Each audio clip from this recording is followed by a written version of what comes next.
Bonjour, ici Ladislas Maurice de Investisseur Globetrotter. Donc aujourd'hui, je suis au Panama et nous allons discuter de comment obtenir la résidence au Panama avec Lavinia. Lavinia, comment ça va? Salut Ladislas, ça va très bien, merci. Et toi? Très bien, très bien. Donc Lavinia est une avocate originairement de Suisse qui habite maintenant au Panama. Et donc tu as aidé beaucoup de gens à obtenir la résidence ici. Effectivement, oui. Quelles sont les manières principales que les francophones utilisent typiquement pour recevoir la résidence ici au Panama? Les trois manières les plus communes, ce serait la résidence provisionnelle via Friendly Nation Visa, un français pays ami, ce qui implique un investissement de minimum $200 000 dans l'immobilier ou bien dans un compte à intérêt fixe pendant 3 ans. Pendant 3 ans. Minimum 3 ans. On garde ça 3 ans, après on peut vendre. Exactement. Après, on peut revendre la propriété ou bien tout simplement liquider le compte ou, je ne sais pas, le réinvestir en autre chose. Ou bien un contrat de travail avec une société qui est active au Panama, ou une société panaméenne qui a une activité inscrite dans le registre de commerce ici au Panama. Donc si je comprends bien, je peux venir au Panama, créer une entreprise, ça me donne la résidence. Il faut juste que l'entreprise ait un peu d'activité. Absolument, et ça passe. Voilà. Il faut absolument que la société soit active, qu'il y ait une activité. Il ne suffit pas juste de la créer, il faut qu'il y ait ce qu'on appelle un aviso de operaciones, c'est-à-dire licence commerciale. Donc la société elle est bien active dans un certain domaine.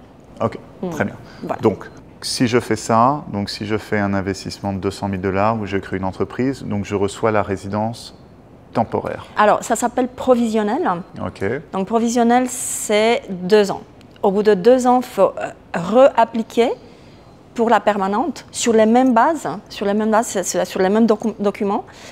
Et là, au bout de 2 ans, effectivement, on obtient la résidence permanente. Et ça, c'est vraiment à vie, quoi. Donc, Et quels sont les critères pour garder la résidence permanente? Alors, la loi dit qu'il ne faut pas rester en dehors du pays plus de 24 mois, donc 2 ans.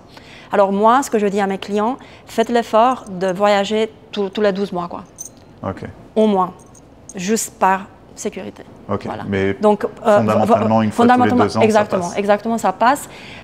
Par contre, si le résident, à un moment donné, peut envisager de faire une demande de naturalisation, donc donner le passeport panaméen, voyager tous les 2 ans, c'est vraiment pas bien vu par les autorités. Donc, plus on passe du temps au Panama, mieux c'est dans ce but-là.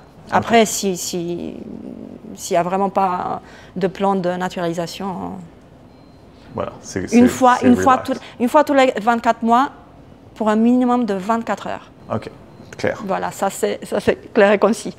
Donc, disons, je fais une demande, j'investis ici, je fais une demande. Qui est-ce que je peux attacher à mon application, donc à ma demande? Est-ce que ma femme peut venir, mes enfants, est-ce que mes parents? Oui. Qui peut venir? Alors, l'époux, l'épouse, les enfants, mais les enfants doivent être mineurs.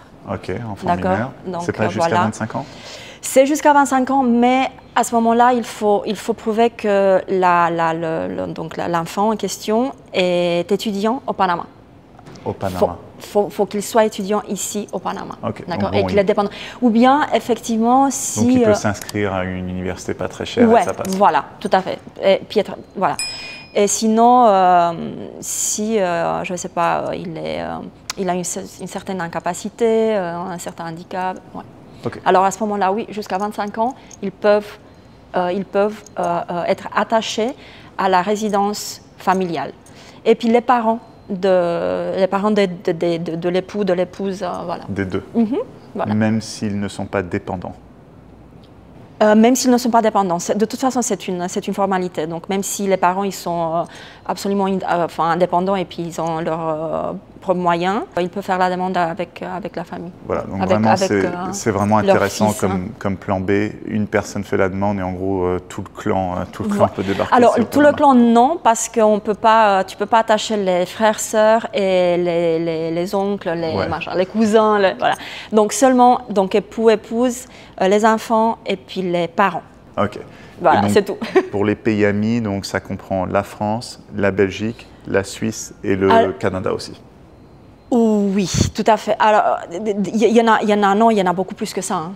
Mais pour les pays francophones. Oui, voilà, pour les pays francophones, c'est ça. Ok, ouais. Donc pour les gens qui ne viennent pas d'un Friendly Nations, donc d'un pays ami, ou pour ceux qui viennent d'un de ces pays mais qui veulent la résidence permanente immédiatement, il y a un autre programme. Effectivement, ça s'appelle l'investisseur qualifié et ça s'applique à absolument toutes les nationalités. Il n'y a pas de limite, il n'y a pas d'interdiction. Donc, tout citoyen de tout pays peut investir au Panama et devenir résident permanent. Donc, il y a quatre modalités. Donc, investissement de 300 000 minimum immobilier, 750 dépôts intérêts fixes et puis 500 000 minimum à la bourse. À la bourse. À la bourse panamène. Okay, qui est vraiment pas très liquide. Effectivement, donc il faut acheter des titres panaméens, donc des entreprises panamènes, qui sont assez stables. Puis, personnellement, j'ai des clients qui l'ont fait et puis ça va très bien. Ok.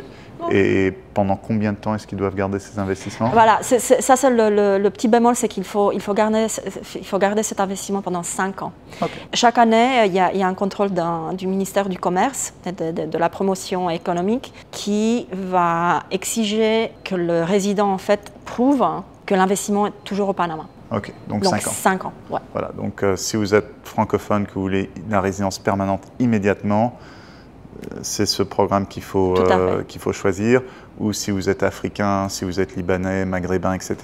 Peu importe. En gros, c'est votre seule option. Peu importe. Ok, et après pour le visa retraité, juste vite fait. Alors, retraité, vite fait, donc en espagnol ça s'appelle pensionado. Même chose, ça s'applique à tous les citoyens du monde. Il n'y a pas de pays de préférence.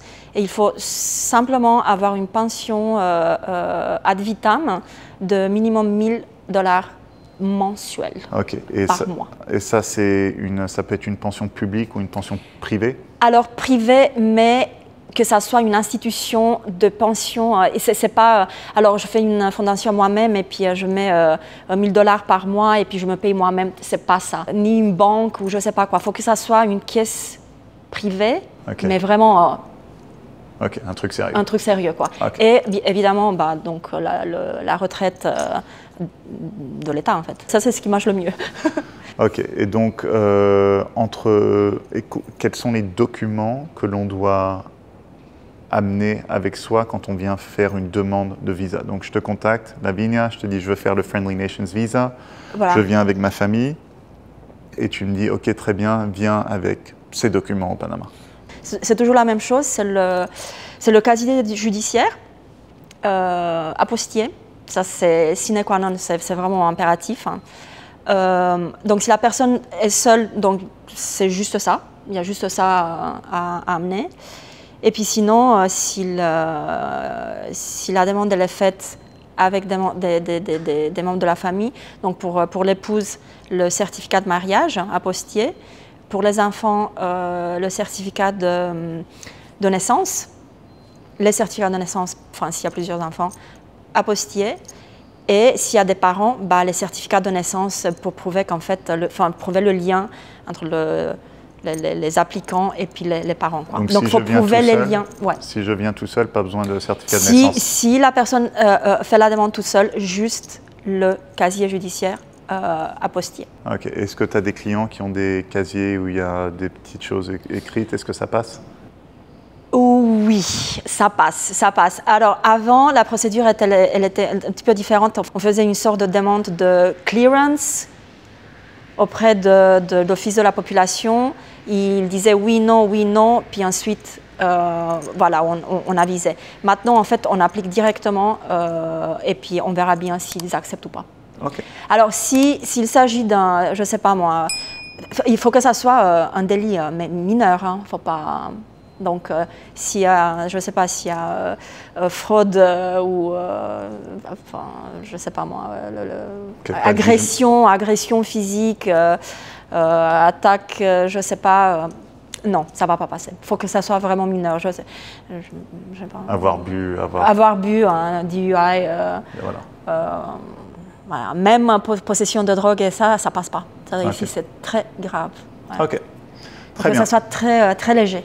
Ok, très bien, très bien. Donc si vous êtes intéressé par obtenir la résidence au Panama, il y a un lien en dessous avec plus d'informations sur tout le processus et vous pouvez aussi rentrer en contact avec Lavinia qui peut vous aider en français de A à Z. Donc Lavinia, dans ton cabinet d'avocat, il y a pas mal de gens qui travaillent, hein, je vois ici. On est plus ou moins 200. Voilà, donc vraiment une grosse équipe. C'est une grande étude. Vous pouvez aider les gens donc avec les structures, avec l'immobilier, la résidence, effectivement, tout fondation, offshore, onshore, tout ce qu'il faut. Tout ce qu'il faut. Tout ce qu'il y a de drôle. Effectivement. Ok, parfait. Merci beaucoup. Merci à toi. N'oubliez pas de télécharger mon e-book gratuit 12 erreurs à éviter lorsque l'on investit dans l'immobilier international que vous trouverez sur mon site qui contient aussi de nombreux articles sur l'immobilier et l'expatriation. À bientôt.